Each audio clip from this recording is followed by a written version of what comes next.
আসসালামু আলাইকুম রহমতুল্লাহ ওবরাকাতুহু। আমি ইব্রাহিম খলিলুল্লাহ।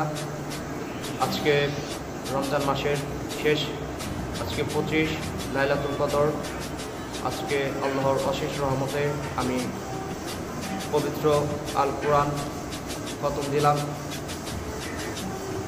যারা খতম দিয়েছেন ইনশাল্লাহ ভালো, এবং দুনিয়াতে সবাই আল্লাহর তাআলা রব্বুল আলামিনের হুকুম পালন করুন, নামাজ পড়ুন, হজ করুন, যাকাত দিন, এবং ইসলামের পাঁচটি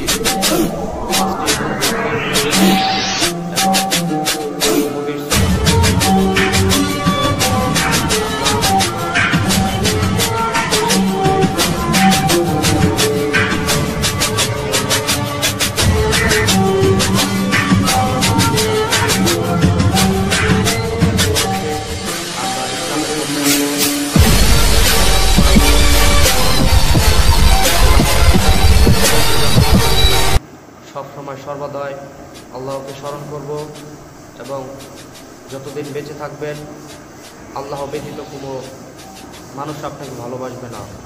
আপনার মা না, আপনার বাবাও না, আপনার ভাইও না, আপনার বোনও না, আপনার আত্মীয় স্বজনও না, আপনার পাড়া প্রতিবেশী, ভাই বোন, 14 গোষ্ঠীর কেউ কিছু করতে পারবে না। আল্লাহ আগেও আমাকে ভালোবাসেছেন, এখনও ভালোবাসেন, এবং সামনেও ভালোবাসবেন। হাসবি আল্লাহ ইলাহা ইল্লাল্লাহু আলাইহি তাওয়াক্কালতু ওয়া হুয়া আলা রাব্বুল আরশিল আযীম। আল্লাহ আমার জন্য যথেষ্ট, তিনি ছাড়া কোনো ইলাহ নাই, এবং তিনি এই মহাবিশ্বের প্রতিপালক। যতদিন বেঁচে থাকবো ইনশাআল্লাহ তাআলা রব্বুল আলামিনের হুকুম করেই পালন করেই বেঁচে থাকবো। আল্লাহ আমাদেরকে প্রত্যেক বিশ্বের প্রত্যেকটা মানুষকে বোঝার তৌফিক দান করুন। সুবহানাল্লাহ ওয়া বিহামদিহি সুবহানাল্লাহিল আযীম। ভালো থাকবেন, সুস্থ থাকবেন। আল্লাহ হাফেজ।